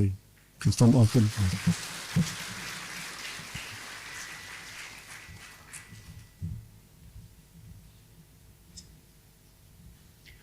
នេះខ្ញុំសូមថ្លែងអំណរគុណយ៉ាងជ្រាលជ្រៅដល់ឯកឧត្តមបណ្ឌិតសភាចារទេសរដ្ឋមន្ត្រីប្រធានក្រុមប្រឹក្សាស្ដារអភិវឌ្ឍវិស័យកសិកម្មជនបទនិងជាប្រធានគណៈកម្មាធិការជាតិជំរុញចលនាភូមិផលិតផលមួយនិងសូមឯកឧត្តមបណ្ឌិតសភាចារមេត្តាផ្ដល់កិត្តិយសប្រគល់សៀវភៅយុទ្ធសាស្ត្រជាតិស្ដីពីសន្តិសុខស្បៀងនិងអាហារូបត្ថម្ភលើកទី3ឆ្នាំ2024-2028ដល់តំណាងក្រសួងស្ថាប័នពាក់ព័ន្ធសូមគោរពអញ្ជើញឯកឧត្តម Stefan Messerer ឯកអគ្គរដ្ឋទូតអាល្លឺម៉ង់ប្រចាំកម្ពុជាសូមគោរពអញ្ជើញលោកស្រី Claire Conan នាយិកាប្រចាំប្រទេស WFP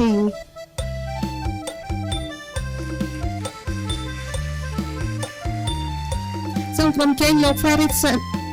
Fabrice Etienne អនុប្រធានបេសកកម្មស្ថានទូតបារាំង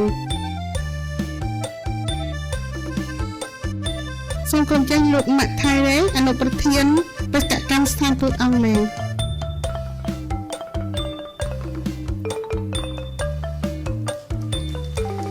សូមគោរពអញ្ជើញលោក Fabrice Etienne អនុប្រធានបេសកកម្មស្ថានទូតបារាំងចា៎សូមអធិស្ឋានលោក Ami Ban អនុប្រធានតំណាងប្រចាំប្រទេសអង្គការ UNICEF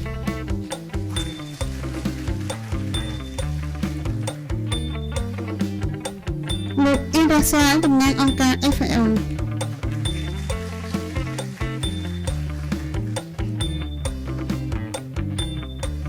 លោក Hu Gran នាយកប្រចាំប្រទេសអង្គការ AKR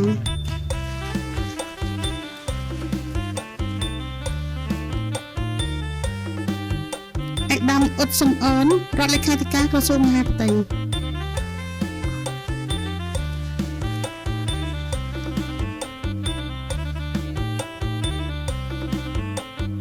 ឯកឧត្តមកុលវិរៈរដ្ឋលេខាធិការក្រសួងមហាផ្ទៃឯក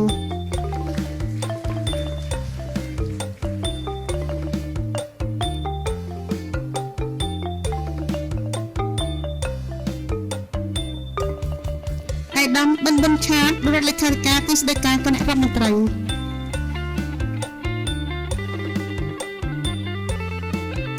លោកជំទាវប្រាក់សុផានារីរដ្ឋលេខាធិការក្រសួងសុខាភិបាលឯកឧត្តមសុកបុត្ថារដ្ឋលេខាធិការក្រសួងសង្គមកិច្ចអតីតយុវជននិងយុវនីតិសម្បទាឯកឧត្តមអុកប្រជារដ្ឋលេខាធិការក្រសួងពាណិជ្ជកម្មលោកជំទាវងិនលីណារដ្ឋលេខាធិការក្រសួងបរិស្ថានឯកឧត្តមអឿនធីរិទ្ធប្រធាននាយកដ្ឋានតំណាងក្រសួងអភិវឌ្ឍជនបទឯកឧត្តមវងសម្បត្តិរដ្ឋលេខាធិការក្រសួងសេដ្ឋកិច្ចនិងហិរញ្ញវត្ថុឯកឧត្តមធីណាវុធទីប្រឹក្សាក្រសួងសេដ្ឋកិច្ចនិងហិរញ្ញវត្ថុឯកឧត្តមម៉ៅវណ្ណៈរដ្ឋលេខាធិការក្រសួងការងារនិងបណ្ដុះបណ្ដាលវិជ្ជាជីវៈឯកឧត្តមតុនវណ្ណថារារដ្ឋលេខាធិការក្រសួងធនធានទឹកនិងឧតុនិយមឯកឧត្តមសុកស្មីរដ្ឋលេខាធិការក្រសួងធនធានទឹកនិងឧតុនិយម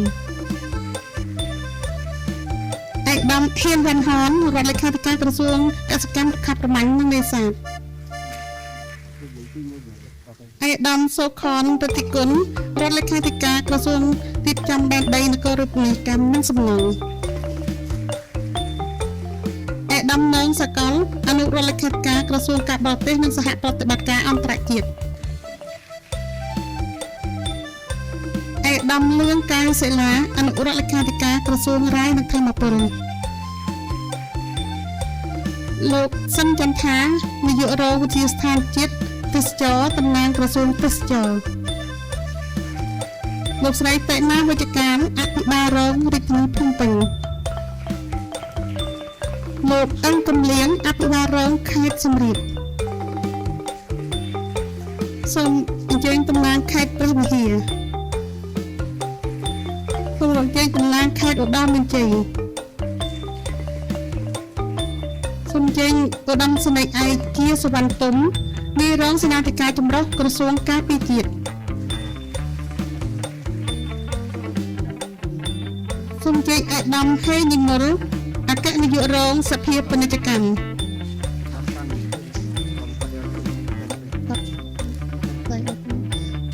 ជំទាវឯកឧត្តមប្រាក់គឹមហុងអគ្គលេខាធិការរងកោជកោម៉ូជំទាវឯកឧត្តមខៅមាសអគ្គលេខាធិការរងអាជ្ញាធរទន្លេសាបសូមអញ្ជើញតំណាងកោជអបអញ្ជើញមកពីកោជអបសូមអញ្ជើញលោកបានលឹមអគ្គនាយករងធនាគារអភិវឌ្ឍជនបទសូមគោរពអញ្ជើញតំណាងធនាគារជាតិកម្ពុជាខ្ញុំសូមអញ្ញាតគ្រប់អញ្ជើញឯកឧត្តមប៉ាន់ប៊ុនធឿនរដ្ឋលេខាធិការក្រសួងផែនការសូមគ្រប់អញ្ជើញសូមក្រុមជើងលោកស្រីយិនសុភ័ក្រតំណាងសូមក្រុមជើងលោកស្រីយិនសុភ័ក្រតំណាងអង្គការសូមក្រុមជើងលោកស្រីយិនសុភ័ក្រតំណាងអង្គការ World Vision សូមក្រុមជើងលោកស្រីយិនសុភ័ក្រតំណាងអង្គការ World Vision សូមក្រុមជើងលោកស៊ូសុគង្គតំណាងឲ្យអង្គការ Water Aidសូមក្រុមជ័យលោក Joseph Progati តំណាងឲ្យអង្គការ Sun CSA សូមក្រុមជ័យលោកយ៉ងសំណាងតំណាងអង្គការ UNDP សូមក្រុមជ័យលោកស្រី B សុគន្ធាតំណាងស្ថានទូតសហគមន៍អឺរ៉ុបសូមក្រុមជ័យលោកខឹមសំអាតតំណាងអង្គការ WHOនិងជាចុងក្រោយសូមក្រុមជ័យលោកសុកសៅតំណាងអង្គការ World Fish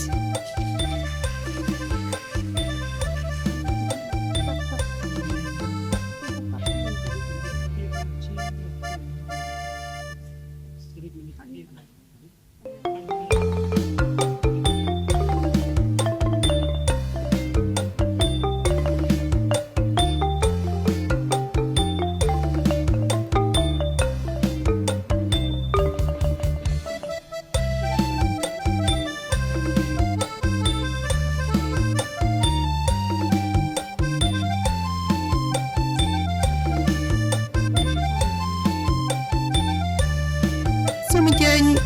តំណាងរាជបណ្ឌិតសភាកម្ពុជា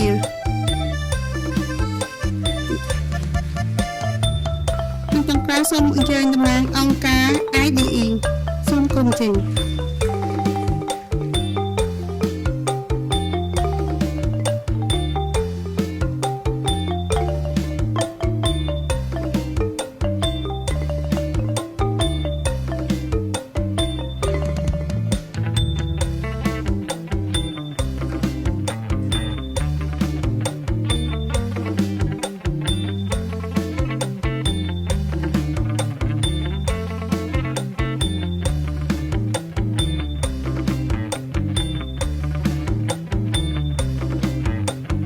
ខ្ញុំសូមក្រុមអញ្ជើញតំណាងក្រុមប្រឹក្សាជាតិគាំពារសង្គមសូមក្រុមអញ្ជើញ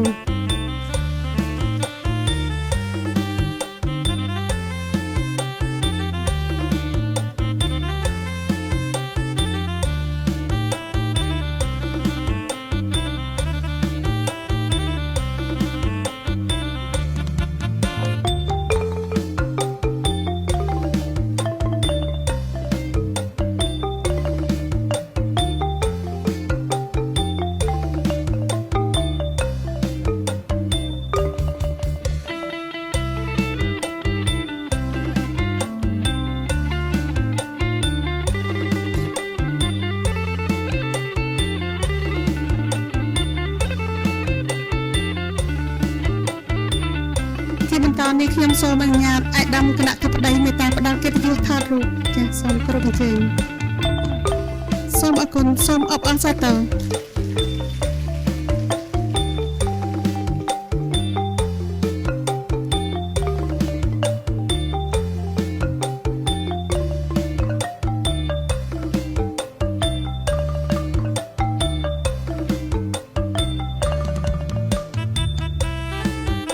ស សូមអរគុណសូមអបអរសាទរជាថ្មីម្ដងទៀត